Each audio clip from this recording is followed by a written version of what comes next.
শোনো আবিরি, আমার দেখো দেখো, আমি তোমার কাছে হাত জোড় করে ভিক্ষে চাইছি। আবিরি আবিরি আবিরি, শোনো না শোনো না, আমি তোমার কাছে হাত জোড় করে ভিক্ষে চাইছি। আবিরি দেখো, তোমরা যদি কেউ ওই হাতটা পেয়ে থাকো, আমাকে দয়া করে দাও।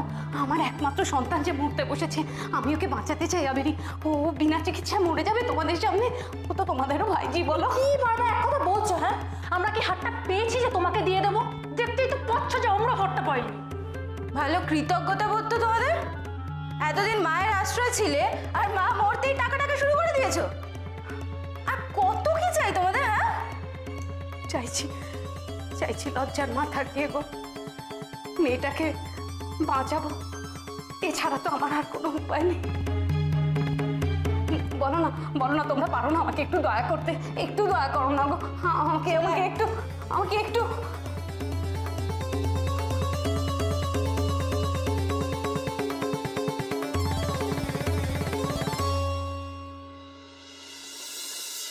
আমি জানেন ছোটবেলা থেকে অনেক গোয়েন্দা গল্প পড়ি।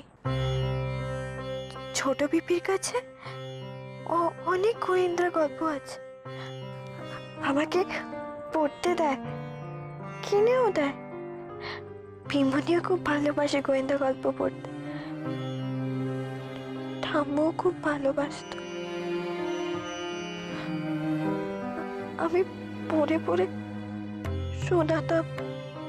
তোমার ঠাম্মা তোমায় খুব ভালোবাসতো, তাই না? আমিও ঠাম্মুকে খুব খুব ভালোবাসতাম।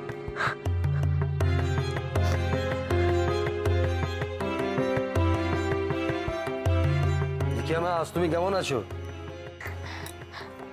উনি গোপাল কাকা আমাকে ইনজেকশন দেয়। ও আসুন আসুন, হ্যাঁ নমস্কার, আসুন।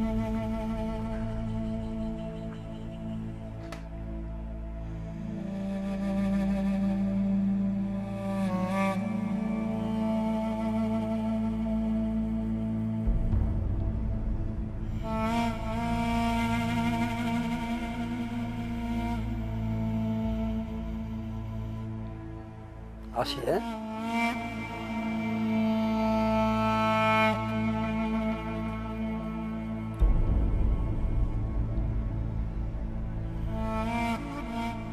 আবার খানিকটা বেঁচে থাকবো। আপনি জানেন খুব ভালো গোয়েন্দা, আপনাকে নিয়েও না বই বেড়ানো দরকার। না রিখিয়া, তুমি যেসব বড় বড় গোয়েন্দাদের বই পড়ো, আমি এদের মতন অত ভালো গোয়েন্দা নই। না, আপনি খুব ভালো গোয়েন্দা। আমি এই সব কিছু বন্ধ করতে পারি, কিন্তু একটা শর্তে। তোমাকে আর দুর্গাকে আমাকে ছুঁয়ে কথা দিতে হবে, এর সাথে তোমরা কোনো যোগাযোগ আর রাখবে না।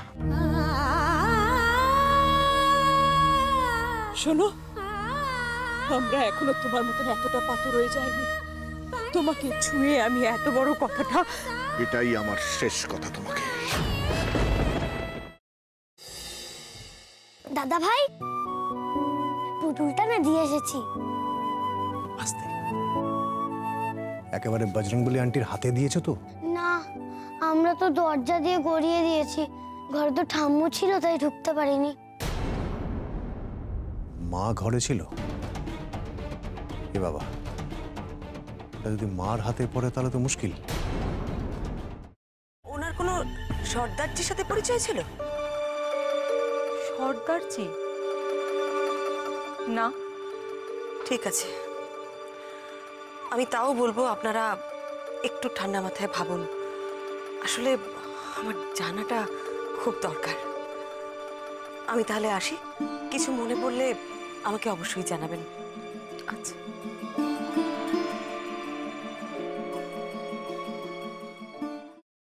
ফ্রাইং প্যানে Emami healthy and tasty refined rice bran oil গরম করে তাতে গোটা কালো সর্ষে আর কারি পাতা ফোড়ন দিয়ে ওর মধ্যে একে একে টমেটো কুচি, বাঁধাকপি বাটা, নুন, হলুদ গুঁড়ো, শুকনো লঙ্কা গুঁড়ো আর সামান্য চিনি দিয়ে ভালো করে কষিয়ে নিয়ে ওই মিশ্রণে কুড়িয়ে বেটে রাখা নারকেল, পাকা লঙ্কা কুচি আর কারি পাতা দিয়ে ভালো করে নাড়াচাড়া করে নামিয়ে নিয়ে নারকেলের স্লাইস, পাকা লঙ্কা স্লাইস আর কারি পাতা দিয়ে সাজিয়ে সার্ভ করুন বাঁধাকপির ঝাল।